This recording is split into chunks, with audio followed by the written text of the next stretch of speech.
Programang ito ay rated SPG, striktong patnubay at gabay ng magulang ang kailangan. Labis ngang ikakagalit ni Ramon ang pagpapanggap nila Tanggol at ng mga kaibigan nito bilang pulis at agawin sa kanila ang mga pera at droga na dapat ay gagamitin nila sa transaksyon.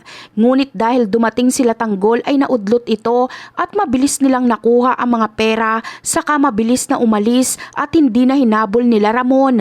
Akala nila Tanggol ay okay na ang lahat, ngunit hindi pala. Dahil mautak nga itong si Ramon, nilagyan niya ng GPS tracker ang bag ng pera kaya agad nilang natuntun kung nasaan sila Tanggol.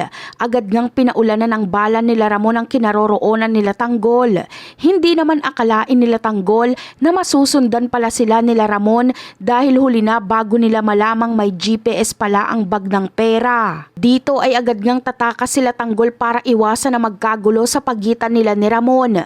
Ngunit patuloy nga silang hahabulin nila Ramon dahil gustong mapanagot ni Ramon ang mga ito at gusto niyang makilala ang mga ito dahil batid niyang hindi talaga ito mga totoong pulis dahil hindi naman sila hinuli ng mga ito noong magkaroon ng engkwentro at kuhain sa kanila ang bag ng pera at droga. Hindi titigil si Ramon hanggat hindi niya nasusukol at nakikilala ang mga ito. Alam ni Ramon na malaking banta ito sa kanilang negosyo kung hindi niya masusukol ang mga ito.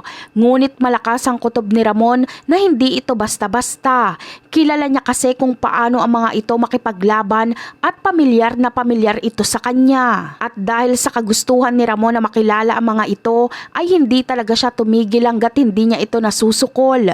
At sa kasamaang palad nga ay kusang susuko sila Tanggol dahil unti-unti na silang nababawasan dahil sa galing ni Ramong tumarget ng kalaban. Mapipilitan sila Tanggol na sumuko at alisin ang kanilang mga takip sa muka dahil kung hindi ay tapos silang lahat kay Ramon.